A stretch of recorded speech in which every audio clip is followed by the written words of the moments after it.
నాగర్ కర్నూలులో మాలల ఆత్మగౌరవ సభ జరుగుతోంది. హలో మాల చలో నాగర్ కర్నూలు పేరిట ఏర్పాటు చేసిన సభకు భారీగా మాలలు తరలివచ్చారు. ఈ సభలో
समाज, अगर मैं बात करूं उत्तर भारत की, तो जाटव समाज इन्होंने सत्ता को हिला के रख दिया। డాక్టర్ బాబాసాహెబ్ అంబేద్కర్ గారు పోరాట ఫలితంగా ఈ దేశంలో వచ్చినటువంటి విద్యా ఉద్యోగ అవకాశాల తర్వాత, రాజకీయ అవకాశాల తర్వాత ఈ దేశంలో ఉన్నటువంటి ఆంధ్రప్రదేశ్ కు చెందినటువంటి మాలలు, మహారాష్ట్రకు చెందినటువంటి మహర్లు, ఉత్తర భారతానికి చెందిన జాటవులు ఈ దేశ బ్రాహ్మణీయ వ్యవస్థ యొక్క పునాదులను కదిలించడం జరిగింది। और उसकी वजह से ये सत्ता घबरा गई, ये ब्राह्मणवादी व्यवस्था घबरा गई। అందుకొరకు ఈ బ్రాహ్మణీయ వ్యవస్థ వీరిని చూసి భయపడ్డది। ఏ విధంగా ఇవ్వాలి, ఈ విషయం మీదనే చర్చ వచ్చింది, కానీ వర్గీకరణ మీద అక్కడ ఎక్కడా చర్చ జరగలేదు। फिर ये उपवर्गीकरण का जजमेंट क्यों आया, इसका कारण मैं आपको बताता हूं।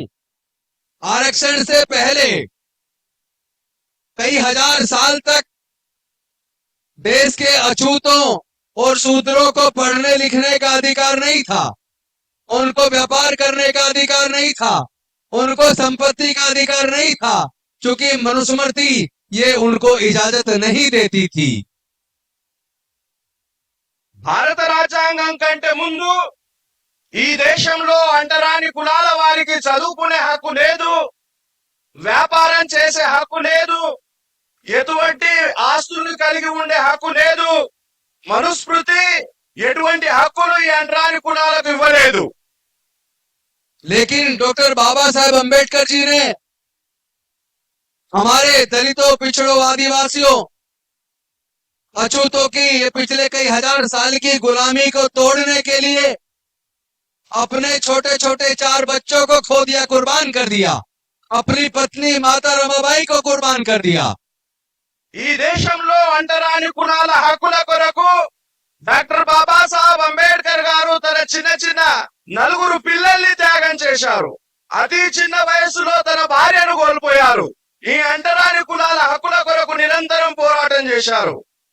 और पूरे जीवन संघर्ष करके हजारों साल की गुलामी को तोड़कर जब उन्होंने हमारे पढ़ने लिखने के रास्ते खोल दिए, सरकारी नौकरियों के रास्ते खोल दिए, MP MLA बनने के रास्ते खोल दिए, हमारे विकास के रास्ते खोल दिए, तो उसका परिणाम यह हुआ कि भारत के अंदर डॉक्टर बाबा साहब अम्बेडकर के मानने वाले, अगर मैं बात करूं आंध्र प्रदेश तेलंगाना की, तो माला समाज, अगर मैं बात करूं महाराष्ट्र की तो महा समाज, अगर मैं बात करूं उत्तर भारत की तो जाटव समाज, इन्होंने सत्ता को हिला के रख दिया। డాక్టర్ బాబాసాహెబ్ అంబేద్కర్ గారు పోరాట ఫలితంగా ఈ దేశంలో వచ్చినటువంటి విద్యా ఉద్యోగ అవకాశాల తర్వాత, రాజకీయ అవకాశాల తర్వాత ఈ దేశంలో ఉన్నటువంటి ఆంధ్రప్రదేశ్ కు చెందినటువంటి మాలలు, మహారాష్ట్రకు చెందినటువంటి మహర్లు, ఉత్తర భారతానికి చెందిన జాటవులు ఈ దేశ బ్రాహ్మణీయ వ్యవస్థ యొక్క పునాదులను కదిలించడం జరిగింది। और उसकी वजह से ये सत्ता घबरा गई, ये ब्राह्मणवादी व्यवस्था घबरा गई। అందుకొరకు ఈ బ్రాహ్మణీయ వ్యవస్థ వీరిని చూసి భయపడ్డది. और ये जो चंद्रचूड़ जी है ये उसी पेशवाई समाज से आते हैं। ఇప్పుడు ఎక్కడైతే న్యాయాధికారి ఉన్నాడో చంద్రచూడ్ ఆ పేష్వ సమాజానికి చెందినటువంటి వ్యక్తి. कहीं ना कहीं उन्होंने इस जजमेंट के माध्यम से आरएसएस और ब्राह्मणी वरी व्यवस्था को बचाने के लिए अनुसूचित जाति जनजाति को तोड़कर आपस में लड़ाने की व्यवस्था की है। బ్రాహ్మణీయ వ్యవస్థను కాపాడడానికి జస్టిస్ చంద్రచూడ్ గారు కాపాడే ప్రయత్నంలో భాగంగా మాత్రమే ఆ జడ్జిమెంట్ ఇవ్వడం జరిగింది. और इसका आधार बनाया कि अनुसूचित जाति जनजाति की कई जातियां पीछे छूट गई हैं, वो नौकरियों में आगे नहीं आई हैं, उनके हक को कुछ खास जातियां खा गई हैं। जैसे फॉर एग्जाम्पल अगर आंध्र प्रदेश की और तेलंगाना की बात करूं तो कहते हैं कि माला समाज ने मदिका का हक खा लिया। अगर उत्तर भारत की बात करूं तो कहते हैं वाल्मीकि समाज का हक जाटव समाज ने खा लिया। और अगर महाराष्ट्र की बात करूं तो कहते हैं कि बाकी जाति अनुसूचित जातियों का हक महार समाज ने खा लिया, जबकि ये एकदम सरासर झूठ है।